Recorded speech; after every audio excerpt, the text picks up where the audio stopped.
Bienvenidos a Bonita Radio. Esto no es un cuento, esta es la verdad. En breves segundos la periodista Carmen Enita Acevedo estará con ustedes. Bonita Radio está disponible en Facebook, Instagram, Twitter, Spotify, Google Podcast, YouTube, iVoox y iTunes. Agradecemos a nuestros auspiciadores. Cooperativa Seno Gandía, solidez y futuro. Y Buen Vecino Café. Nuestras transmisiones son viables también gracias al apoyo de ustedes. Pueden enviar sus donativos accediendo a bonitaradio.net. Allí podrán realizar su aportación a través de PayPal o tarjetas de crédito. También pueden realizar su donativo por ATH Móvil Negocios a la Fundación Periodismo 21. O pueden enviar un cheque o giro postal a PMB número 284. P.O. Box 194000, San Juan, Puerto Rico 00919-4000. Bonita Radio, esto no es un cuento, esta es la verdad. Con ustedes, la periodista Carmen Enita Acevedo, en directo desde el estudio Roberto el Indio Acevedo.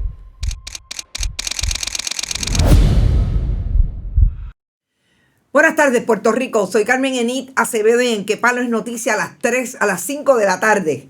Estamos respondiendo a una preocupación que hemos tenido desde el pasado viernes con el asunto de las intempestivas inundaciones que se dieron el 27 de octubre y mantuvieron bajo agua a mucha gente en Puerto Rico y hubo daños de infraestructura que hasta se alega que el gobernador está solicitando una declaración de emergencia para algunos municipios.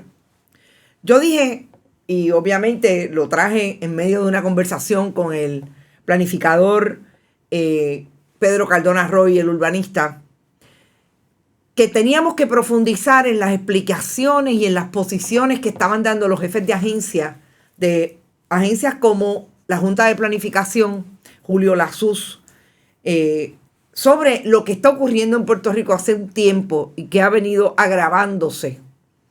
Y tiene que ver con si hay un desarrollo que se haya dado en virtud de proteger a la ciudadanía de fenómenos como lo que provoca el cambio climático, que a su vez ha sido provocado por el desarrollo poco sostenible y desmedido en muchas instancias.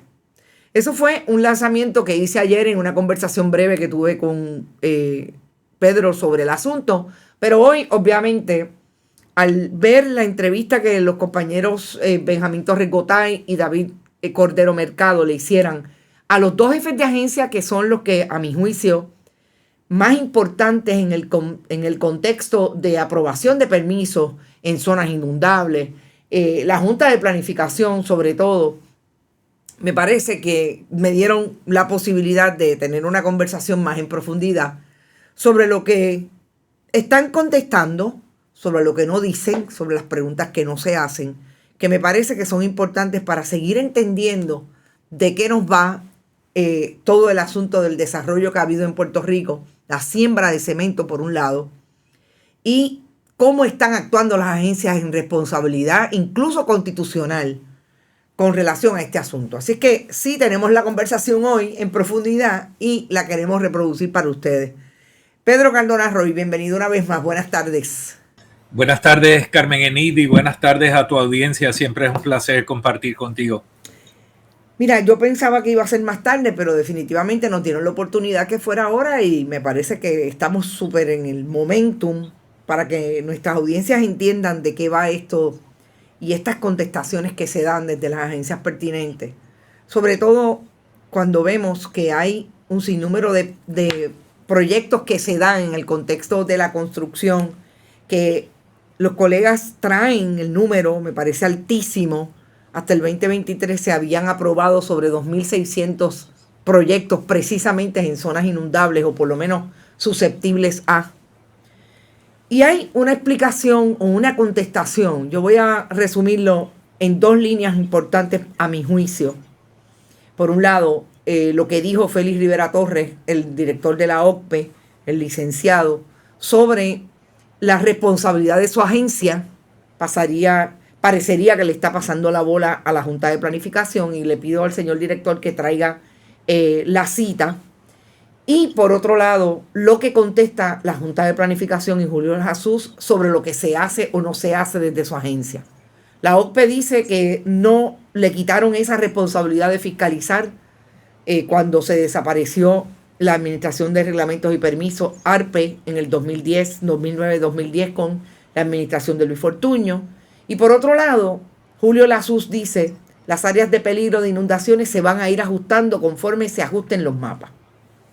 Yo quiero empezar con OCPE y después, obviamente, cogemos a Julio Jesús, porque me parece que ambas contestaciones son técnicas y finalmente no nos dicen nada sobre cuál es la responsabilidad de cada una de estas agencias en que no se construya en lugares que intervengan con cauces de ríos, con cuerpos de agua, pero sobre todo que ya se han identificado por las mismas agencias como susceptibles de inundación.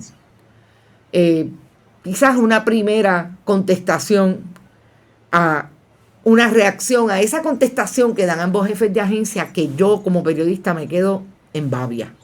No tendría otra cosa que decir que no fuera la conclusión que llegaron los compañeros, que no hay fiscalización de parte de ninguna de las dos agencias. Mira, creo que es bien importante y deja ver mucho lo que está pasando en el país. Ambos pasan por alto la planificación.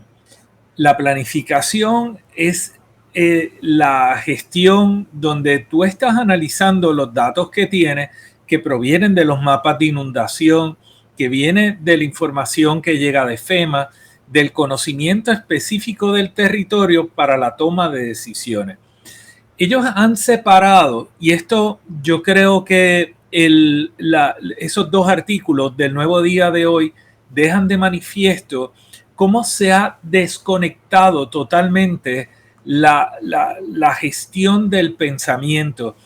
Y nosotros, pues entonces vamos a ver una junta de planificación que dice, yo tengo un reglamento y el reglamento funciona como una orientación.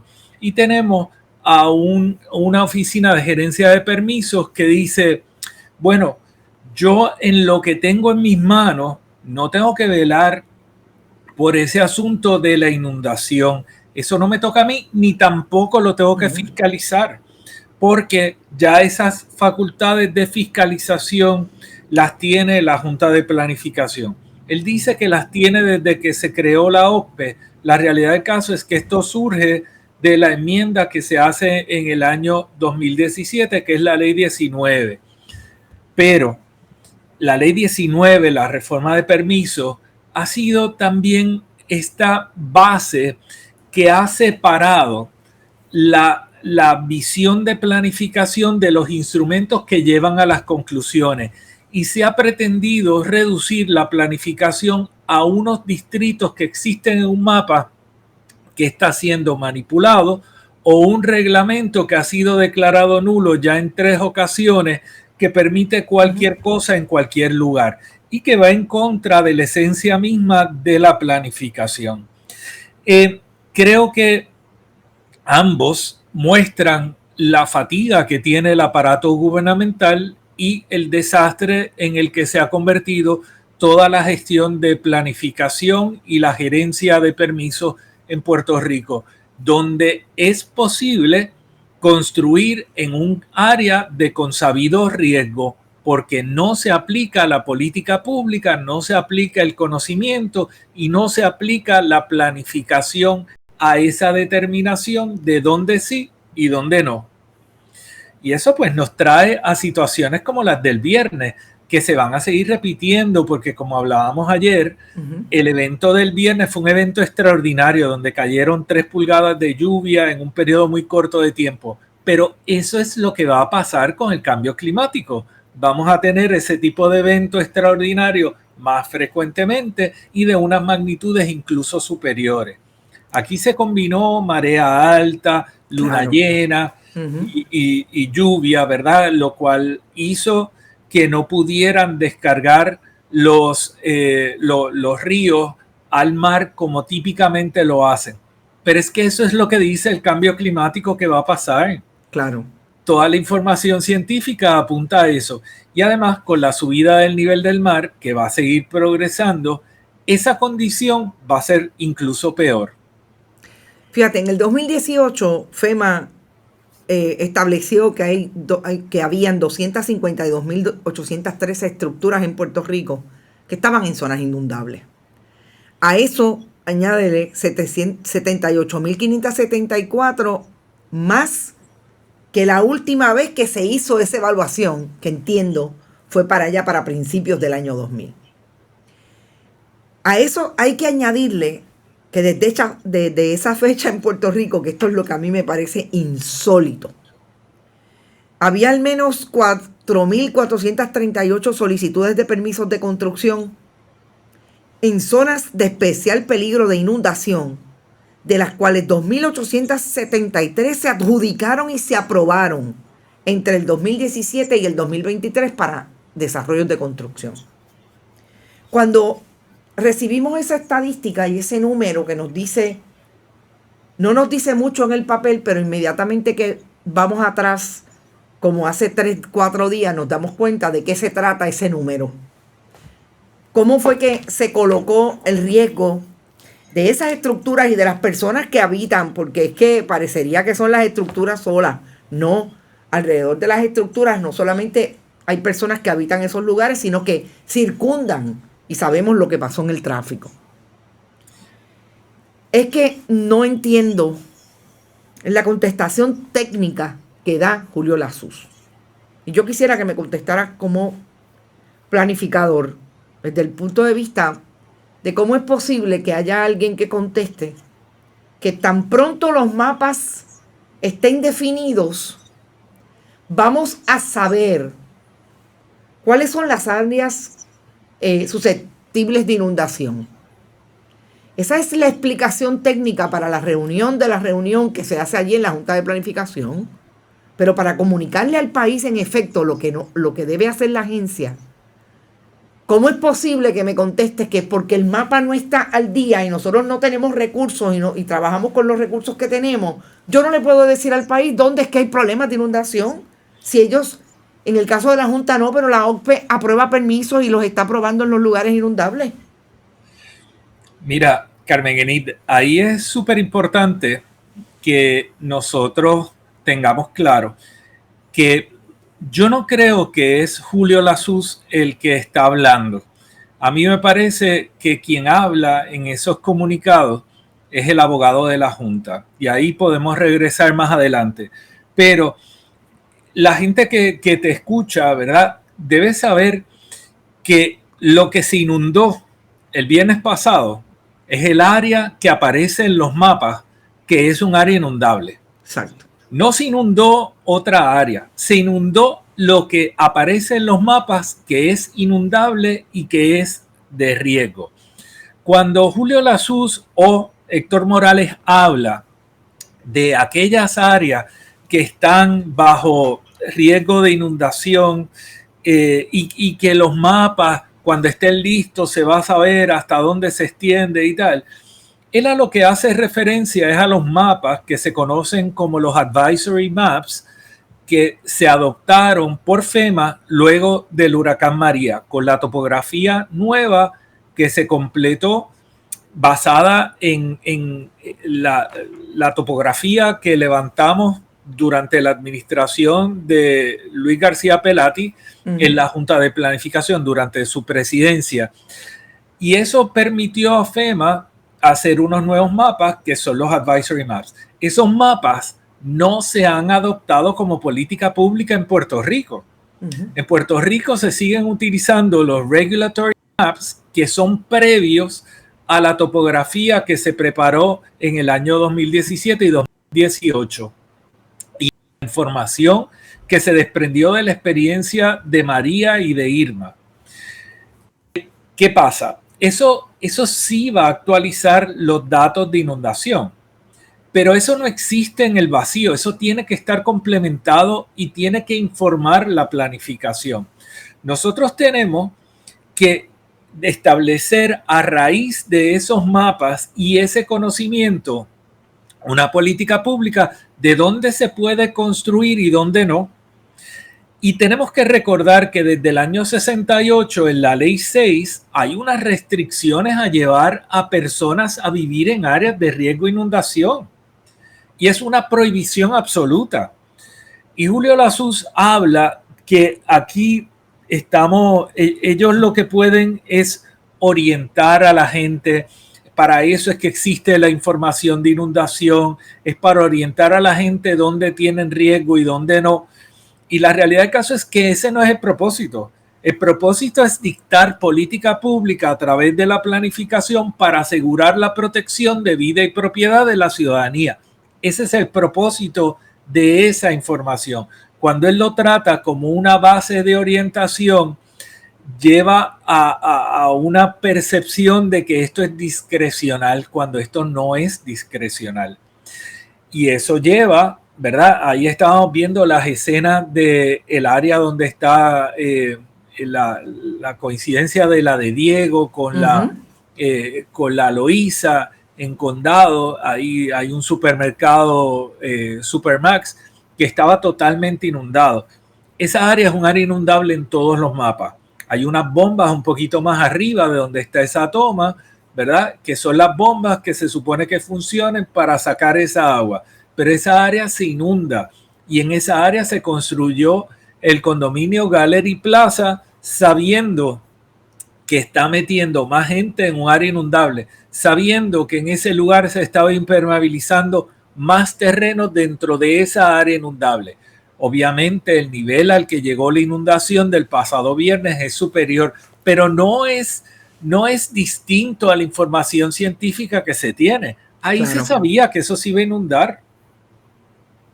Exacto, y es como cuando a mí lo que me llama la atención, Pedro, es precisamente que se atrevan a dar contestaciones como si el país no supiera que la responsabilidad de ellos es precisamente prevenir, y si no pueden prevenir, no pueden contestar con el tecnicismo, lo que es una realidad que se vive todos los días en Puerto Rico. Porque yo no sé qué edad tiene Julio Lassus, pero me da la impresión de que si Héctor Morales, si él habla por voz de Héctor Morales lleva bastantes años en la Junta de Planificación o alrededor del esfuerzo de planificación desde el punto de vista legal para que nos dé una contestación como si realmente la gente tuviera 12, 14 años y fuera la primera vez que escucharan sobre lo que ocurre cuando llueve en Puerto Rico. Nosotros llevamos por lo menos 20 o 25 años con esta crisis de inundaciones. Sí, yo menciono que no puede ser, no creo que sea Julio Lassus el que se expresa, porque ningún planificador serio sería capaz de hacer las expresiones que se le atribuyen a Julio Lassus. Pero desde que estaba María Gordillo, luego con Manuel Hidalgo y ahora con Julio Lassus, todos sabemos que la Junta de Planificación ha estado manejada por el licenciado Héctor Morales y los comunicados se preparan por él y las expresiones que salen de la Junta atribuidas a los presidentes, ya estos tres, han sido todas expresiones de un abogado que no conoce de planificación. Ningún planificador serio y responsable sería capaz de hacer las expresiones que se le atribuyen a Julio Lassus. Por lo tanto, yo tengo que pensar que Julio Lassus no fue el que habló.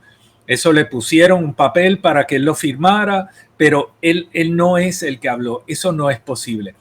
Hay otra cosa, Carmen Enid, que ayer me hubiera gustado comentar, pero hoy mucho mejor porque lo podemos ver en un contexto más amplio. Claro. La Junta de Planificación no solamente hace planificación, no solamente tiene una unidad de valles inundables que tiene que manejar estos asuntos y maneja el reglamento de áreas inundables y los mapas de inundación, sino que ha estado preparando los planes de mitigación de riesgo. Esos planes se vienen haciendo desde hace años, pero se han llenado la boca diciendo que en los pasados años han completado todos los mapas y los planes de los municipios. ¿Qué dicen esos planes de mitigación de riesgo en relación a la inundación. Pues mira, cuando yo revisaba recientemente, bueno, antier, en el fin de semana, revisé el de San Juan, el de Guaynabo, el de Carolina, Bayamón, para ver qué era lo que decían en relación a estas áreas. Y hacen una descripción muy clara de exactamente esto mismo que estamos viendo. Ahora, esos planes son como una resma de papel de grueso. Sin embargo, no tienen una sola expresión de política pública para manejar ese riesgo que aparece ahí. No tienen una sola consideración para el manejo del cambio climático. Entonces, ¿para qué sirve esta descripción de lo que hay si lo proyectado no está considerado y si no termina en una expresión concreta de política pública en relación a esos riesgos que tú has identificado? Exacto. Porque las descripciones me las puede hacer cualquiera. Lo importante es que las descripciones se conviertan en expresión de política pública. Y hay 78 planes que responden a una plantilla uniforme y que no tienen expresión de política pública en ello. Entonces se crea la impresión de que algo puede estar mejor cuando realmente estamos exactamente igual. Cuando nosotros hablamos ayer, hablábamos mucho de San Juan porque obviamente San Juan, últimamente la ciudad capital, es una de las más críticas. Sobre todo, específicamente con relación a la limpieza y el mantenimiento. Y hay una imagen que yo entiendo que se la pasé al señor director y si no que me diga que además de la de Miguel Romero, es una imagen de una alcantarilla que me envían hoy, de hecho, me la envían hoy como una de las alcantarillas que al día de hoy, estamos a martes, nunca se limpió, ni antes ni después de lo que ocurrió el viernes. Y de hecho se la voy a colocar para que la veamos y podamos hablar sobre San Juan, porque a mí me parece que San Juan dejó nuevamente una estela de lo más gráfico que puede ser cuando caen 3 pulgadas de lluvia. Sabemos que cayeron en corto tiempo, que rebasa lo que pasó en términos de pulgadas de lluvia en el 1941. Pero es increíble que no se hable del mantenimiento. Y fíjate que cuando estas dos agencias hablan, si vamos a hablar de lo que nos compete como política pública, un jefe de agencia no puede hacer abstracción de lo que no hace el otro o de lo que hace el otro.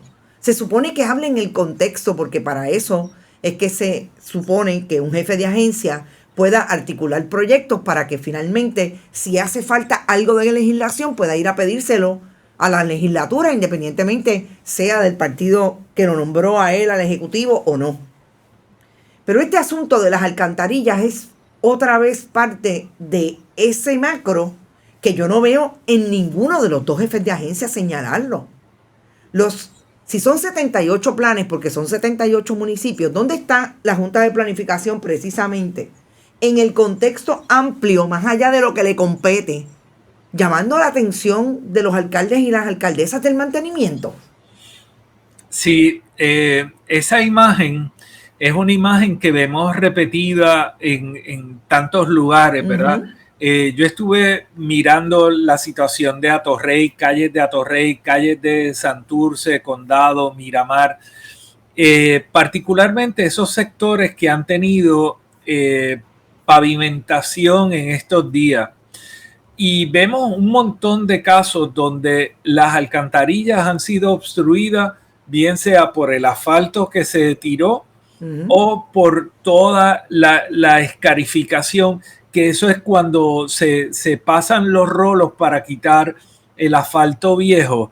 Eso acaba un particulado bien fino que en muchos lugares está tapando las alcantarillas. Pero por otro lado, tenemos también que se asfaltó y se han bloqueado los drenajes pluviales de las estructuras que ya entonces no pueden descargar al sistema público y se van a ver estructuras con acumulación de agua en los techos y posible riesgo a colapso de los techos de estructuras privadas. producto de esos trabajos que se realizaron. Bueno, este es el más escandaloso, ¿verdad? Porque este es el caso del Capitolio, donde se invirtieron millones de dólares para trabajar con los techos del Capitolio, y así fue como terminó el viernes alguno de los pasillos del Capitolio, ¿no? Pero así le va a pasar a otras estructuras que no lo tienen previsto, porque se van a enfrentar a que el drenaje, el tubo que pasaba por debajo de la acera para descargar el techo del edificio, está tapado a la mitad o tal vez un poco más, producto del asfalto que se tiró. ¿Quién está revisando eso? Miremos también que, por ejemplo, si tú analizas el mantenimiento que se le está dando a las áreas verdes, que ciertamente es mejor que el que hubo por mucho tiempo en San Juan, pero ese mantenimiento a las áreas verdes estaba mal antes y está mal ahora. Se recoge la basura de esas áreas una vez por semana o cada 10 o 14 días. O sea, la botella que tiran hoy y que alguien no recoge y la echa en el zafacón, está en el mismo sitio durante 10 días. Esa botella en un evento de lluvia es la que corre hacia la alcantarilla y acaba como un residuo que tapa la alcantarilla o tapa el sistema de alcantarillado pluvial en otro punto. Y es algo indeseable, pero como no se tiene un patrón de recogido diario o cada 2 días, pues inevitablemente esto eventualmente sale. Los zafacones están desbordados en la mayoría de los casos. Tenemos todas esas condiciones, pero de esto no hablamos. Exacto. Y Julio Lasuz y también Félix Rivera Torres, pues no tocan estos asuntos porque ellos entienden que ellos están en otro nivel. Y además tienden a hacer lo que siempre han hecho, que es diferir la responsabilidad de uno a otro y decir, eso no es mío, eso es de él, eso es de ella, eso es de otro. Y esto se queda en la nada. Básicamente es lo que yo observo de esta entrevista y me da mucha suspicacia, y quizás me voy a ir atrás al 2009 y ahí podemos hablar un poco de quién es Héctor Morales y quién ha sido Héctor Morales. No es casualidad que el director de OCPE, que sabemos que vino después de que precisamente lo que nosotros llamamos le dieron una pata para arriba a quien estaba por mediocre y se lo llevaron para Fortaleza, ocurrió la famosa reforma de permiso que eliminó ARPE y que Luis Fortuño alegó que era lo más importante que se tenía que hacer para promover el desarrollo económico en Puerto Rico. Y sabemos que no ha ocurrido una cosa ni otra. Pero sí ocurrió algo, y yo quisiera que pudiéramos conversar desde dónde sale esta estructura que Luis Fortuño creó, eliminando ARPE y trayendo a una oficina de gerencia de permisos debajo de la sombrilla de desarrollo económico, que realmente lo que hizo fue controlar lo que el gobierno de Puerto Rico iba a hacer en materia de esa política pública, que en lo que resultó es que se dan los permisos solamente revisando papeles y nadie provoca el cumplimiento de la ley, incluso los cumplimientos relacionados a lo más crítico en muchas áreas en Puerto Rico, que es con relación al cumplimiento ambiental. Y yo creo que ahí está la figura de Héctor Morales, y quisiera que volviéramos a repasar de dónde sale Héctor Morales y cómo es que llega a la Junta de Planificación, desde cuándo, a provocar todo este disloque que va y defiende increíblemente en los tribunales. Y ahí el último caso, el caso de la ley de reforma energética y lo que son las fincas solares, de que su participación fue precisamente establecer que había que hacer un desarrollo económico no importa qué, y que la reforma no podía exigirle, esa ley no podía exigirle al gobierno de Puerto Rico, en este caso al negociador de energía, ni a la Junta de Planificación, que es la que se supone que vele por que no se construya y se desarrolle en los suelos especialmente protegidos, en este caso agrícolas, no le podían pedir que buscara la posibilidad de que se construyera donde no era un suelo rústico especialmente protegido. Vamos a la figura de Héctor Morales. Mira, en términos, me gustaría ir primero a ese planteamiento que tú haces relacionado a las fincas solares en suelos agrícolas. Uh-huh. La Junta de Planificación, su rol ciertamente no es impedir que se dé el desarrollo económico. Obviamente, el propósito de la Junta de Planificación es velar por el desarrollo coherente del territorio. Y pues eso implica que en unos lugares sí, en otros lugares no. ¿Se pueden dar fincas solares en Puerto Rico? Claro que sí.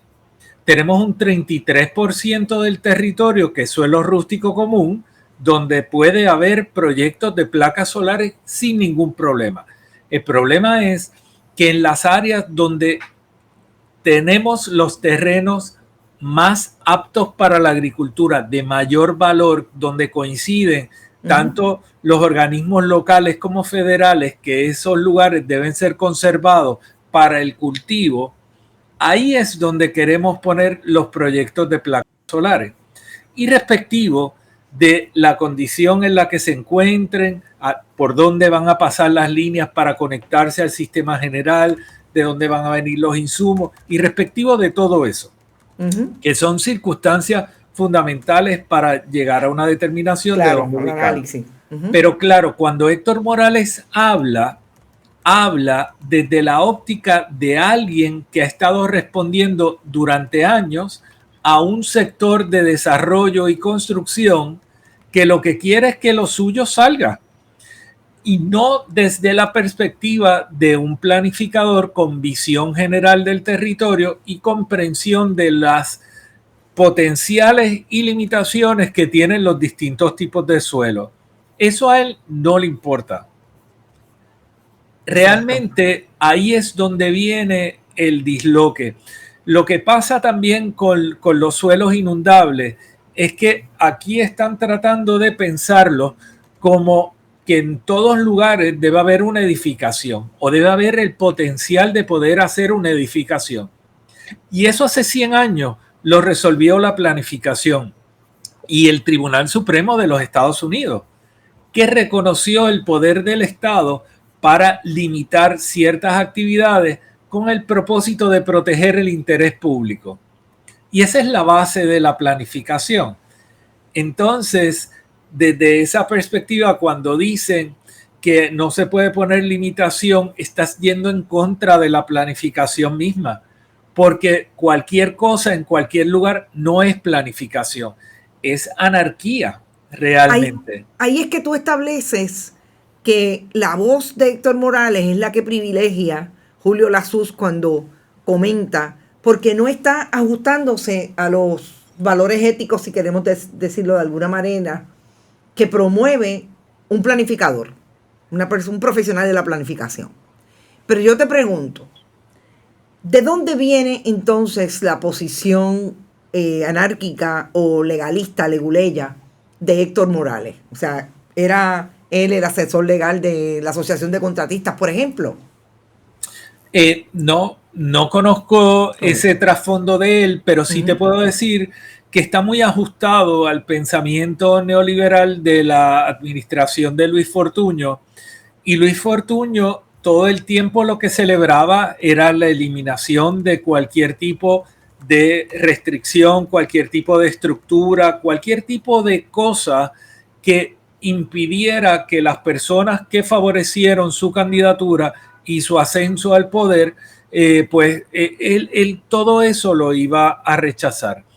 Y pues eliminó plazas de empleo, ideó la reestructuración del aparato gubernamental, y entre las cosas que hicieron fue cambiar la relación que tenía la Junta de Planificación con la Oficina de Gerencia de Permisos, antes la ARPE, con el fin de que las entidades que tomaran decisión fueran más fácilmente accesible por los grupos Exacto. de interés que buscaban pues que esto se convirtiera en su santuario para poder hacer lo que quisieran. Y a pesar de lograr todo lo que querían, y eso incluye a los constructores de hogares, contratistas generales y otros, el sistema no ha funcionado ni para ellos ni para los otros, ¿verdad? Exacto. Y en última instancia, nosotros los puertorriqueños que estamos viviendo bajo este sistema, tenemos que identificarlo y solicitar que esto tiene que acabar y tiene que cambiar, porque realmente nos ha hecho muchísimo daño. Déjame encontrar el perfil profesional de Héctor Morales. Específicamente se graduó de Derecho en el 1997. Del 99 al 2010 tuvo 12 años en una oficina privada en Bayamón. Fue procurador auxiliar del Ombudsman bajo la administración de Luis Fortuño 2011 al 2017.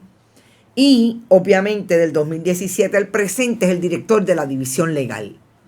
Lo que hizo en esos básicamente 10 años que estuvo en la práctica privada sería súper importante conocerlo, y yo sé que ellos siempre están pendientes a nuestro programa, así que si me pueden contestar la pregunta de quiénes fueron sus clientes precisamente, o cuál es el perfil de sus clientes para ubicarse en la posición más neoliberal que haya existido en la Junta de Planificación al presente. Y no olvidemos que la Junta de Planificación es una agencia de corte constitucional. Importante. Es hasta allá arriba que llega la misión y visión que debe tener la Junta de Planificación con relación a lo que debe ocurrir en materia de organización y organización social, económica y planificación en Puerto Rico. Yo vuelvo ya un poco sabiendo... Déjame aclarar una cosa que creo que es importante en ese contexto de lo que estás hablando. Héctor Morales hoy no es el director de la División Legal. Ya no es. Hay una abogada que dirige la División Legal. Héctor Morales es el director ejecutivo de la Junta de Planificación. Oh, interesante. O sea que ahí se amarra a los comisionados, por decirlo de alguna manera.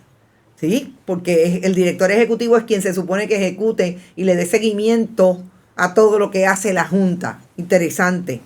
Que los miembros que son comisionados.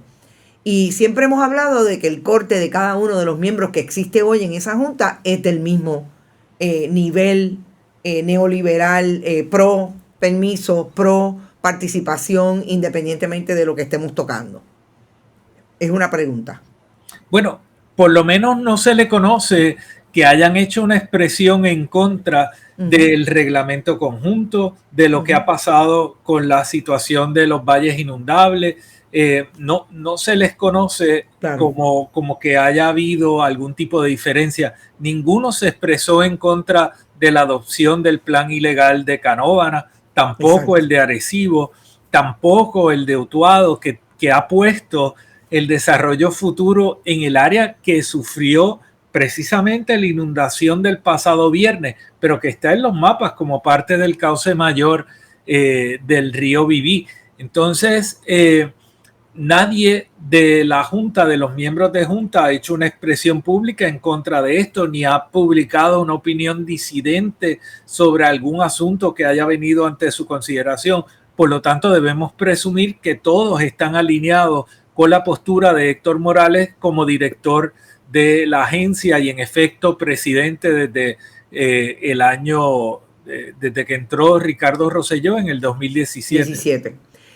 Pedro, a mí me gustaría por último hacer una mirada en proyección a lo que puede pasar en el 2024 y que sería importante que las personas que van a ejercer el derecho al voto tengan en mente a la hora de escoger esos candidatos y esas candidatas que se ofrecen desde los diferentes partidos y a nivel independiente para reconocer quiénes son los que hablan de estos asuntos, que parecería que el periodismo independiente los trabaja, por lo menos Bonita Radio los trabaja todas las semanas, porque es lo que está afectando la calidad de vida de los puertorriqueños y las personas que residen en Puerto Rico. hay un sinnúmero de personas que se ofrecen, que se exponen. Y yo soy honesta, solamente escucho a, por ejemplo, María de Lourdes Santiago, en el caso de Denis Márquez, hablando sobre lo que compete ellos mucho con relación a la ley de costa, a lo que debe ocurrir con el esfuerzo de los peritos y los expertos en relación al cambio climático, cómo se debe adecuar la legislación precisamente en lo que está pasando en Puerto Rico vis a vis el cambio climático y la intervención indebida del desarrollo en lugares protegidos. Parecería que son menos, que son pocos. ¿Cómo tú entiendes o qué tú entiendes que es lo más importante que debe traer un proyecto político a la hora de ofrecerle al país cómo manejar algo como esto? Porque tú decías ahorita, esto no va a dejar de pasar, porque el cambio climático no solamente en Puerto Rico nos afecta a todo lo que ha ocurrido en otras partes del mundo que incide. Ahí está una temporada de huracanes que ya empezó o va a empezar mañana noviembre y nosotros nunca habíamos tenido una temporada de huracanes que nos trajeran las lluvias que nos trajo y la marejada alta que nos trajo este año. ¿Dónde tú crees que estamos con relación a esos protagonistas de la opinión pública que van a ir a elección el año que viene y que hablan de esto cada vez menos? Mira, mi impresión es que este próximo ciclo político va a estar dominado no por partidos, no por individuos. Va a haber mucha más discusión de asuntos. Yo creo que el ciudadano ya no se aproxima tanto de forma leal a unas líneas de partido. Y aunque lo hacen algunos, creo que en términos generales hay unas preocupaciones con unos asuntos que van a tener que ser atendidos. Y el asunto del ambiente, yo creo que va a tomar un rol mucho más importante en esta próxima campaña. Tanto así que recientemente acabo de ver que el Partido Nuevo Progresista ha puesto como que el tercer asunto más importante para la ciudadanía es el ambiente. Y eso es la primera vez que yo veo que sucede en ese partido. Uh-huh. Pero creo que va a ser importante también que nosotros tengamos la capacidad de articular qué dentro del asunto ambiental nos interesa que suceda durante el próximo cuatrenio. ¿A dónde queremos llegar? Porque tenemos que aterrizar estos asuntos. El informe de los expertos de cambio climático es un estudio científico potentísimo, carente de política pública clara que permita su implantación. Pues eso hay que convertirlo en expresión de política pública clara y exigir el cumplimiento con ella de cualquier persona que pretenda ocupar una posición dentro del próximo gobierno que se forme en Puerto Rico. Y nosotros vamos a tener que mirar estos asuntos y tener una participación activa para garantizar que podemos superar el rezago en el que nos encontramos de cara al futuro. El cambio climático no es meramente una expresión, tiene que venir asociada a unas políticas públicas de manejo, el retiro de las costas, y eso incluye la ley de costa. Pero si no se aprueba la ley de costa, nosotros tenemos que tener política pública adoptada, sea con las leyes del siglo pasado o de hace 2 siglos realmente, claro. Porque tenemos que manejar este asunto. Y yo veo que la próxima campaña va a tener mucho de eso. Pienso que va a ser importante analizar a todos y cada uno de las personas que han sido incumbentes y que pretenden ocupar posiciones en el futuro para ver sus trayectorias, sus credenciales, su efectividad en la gestión, para que nosotros podamos tener esperanza que el futuro será mejor. Bueno, Pedro, Yo creo que ahí hay otra conversación que tiene que ver con lo que puede estar pasando con el electorado, que en efecto tenga mucha más madurez y mucho más acercamiento a las personas versus los partidos políticos. Pero en esa ecuación y en ese análisis no se puede obviar la ley electoral. Si Claro. Tomás Rivera Schatz ha hecho imposible o casi imposible en las enmiendas a la ley electoral la posibilidad de presentación de candidaturas independientes, es en el 2024 que lo vamos a ver. Sí. Y eso no va a haber una enmienda en términos de lo que ha hecho el Partido Popular, porque tienen mayoría simple y sabemos que no la van a enmendar. Así que esa es otra conversación, porque yo creo que mucho de lo que pasa, lo que ocurre en Puerto Rico, la gente vota, le guste a la gente o no. Puerto Rico, la gente tiene, el electorado tiene hasta un 65% de voto de participación en las elecciones. Sí. Si eso es así, yo creo que desalentar eso a un año de las elecciones no es posible. Esa nunca ha sido una estrategia de la oposición para manejar al que está y tratar de tumbarlo, que la gente no vaya a votar. Si la gente va a ir a votar, por eso yo miro la posibilidad de que la gente pueda tener entonces dentro de eso, no las promesas, no los programas de gobierno que se quedan en papel, es la responsabilidad de fiscalizar a ese que supuestamente dice que le importa el ambiente. Porque a Pedro Pierluisi dice que le importa el ambiente. ¿Y por qué la secretaria del Departamento de Recursos Naturales no ha ido a La Parguera y llevan construyendo más de 3 días en una caseta? O sea, yo creo que la evidencia está ahí. Así que esa es otra conversación que definitivamente la debemos tener, porque yo pienso que por temas, las temáticas son súper importantes y yo no dudo que el ambiente y lo que está pasando a nivel de la expropiación y la ocupación por parte de privados de los terrenos de los bienes de dominio público es una realidad y la gente está preocupada por eso. Así es que creo que sí, que nos quedan varias conversaciones. Sí, lo último que te iba a mencionar es que tenemos que mirar también la erosión que han tenido el Partido Popular, el Partido Nuevo Progresista, incluso la falta de movilidad que ha tenido el Partido Independentista como colectividad. Juan Dalmau agarró un número extraordinario de votos. Sin embargo, el Partido Independentista se quedó básicamente igual. Pero los grandes perdedores en las pasadas 3 elecciones han sido el Partido Nuevo Progresista y el Partido Popular. Claro, definitivamente. ¿Qué va a pasar ahora? ¿Va a subir Proyecto Dignidad? ¿Va a subir Movimiento Victoria Ciudadana?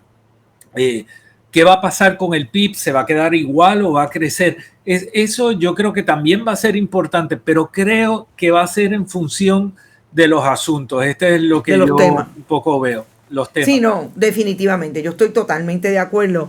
Lo que pasa es que volvemos, para mí no es posible hablar de los temas si en el 2024 no hay una viabilidad de que esos temas se pongan entre la gente que va a estar dirigiendo el país. Claro. O sea, ahí, lo lamento, a mí me gusta jugar, pero yo quiero jugar para que el país tenga futuro. O sea, no para qué. Porque lo otro es conversación de bar. Realmente no tiene trascendencia al lunes siguiente. O sea, totalmente de acuerdo. Y a veces en la barra uno encuentra los verdaderos problemas y la solución a los verdaderos problemas. Sí. Pero, o sea, hello, hay que empujar la cosa desde otro carrito. Claro. Gracias un montón, Pedro, siempre por la conversación, porque yo creo que lo más importante es que nuestras audiencias se queden con la curiosidad. Hay un libro que lo voy a reseñar próximamente con su autora, Erika Fontana. Es importante que lo busquen, que lo entiendan, que lo manejen. El informe de los expertos, voy a tratar de también atender ese informe. Se me hace bien difícil porque esos expertos han estado como súper imposibles de yo contactar. Pero bueno, yo creo que estos temas son importantes y sobre todo hablé del reglamento. El reglamento que viabiliza lo que es una zona deslinde de la zona marítimo terrestre está allí, aprobado desde el 1996. hecho por la misma gente del Departamento de Recursos Naturales, y hay que acceder a eso porque hay que leer, hay que saber de qué estamos hablando para cuando uno venga a venderle lo que no es, pueda contestar con evidencia e información. Gracias a Pedro siempre. Nosotros nos vemos mañana a las 8 en otro Noticias con Café. No se olviden, vayan a bonitasradio.net, pueden donar a través de PayPal, tarjetas de crédito, pueden hacerlo igualmente en ATH Móvil Bonitas Radio, Fundación Periodismo 21.com en su página, allí pueden donar en PayPal, tarjetas de crédito, y la Fundación Periodismo 21 que siempre tiene una ATH Móvil. Gracias por estar, éxito. Nos vemos mañana. Bonita Radio. Esto no es un cuento. Esta es la verdad. Este programa fue traído a ustedes por Cooperativa Seno Gandía, solidez y futuro. Y Buen Vecino Café.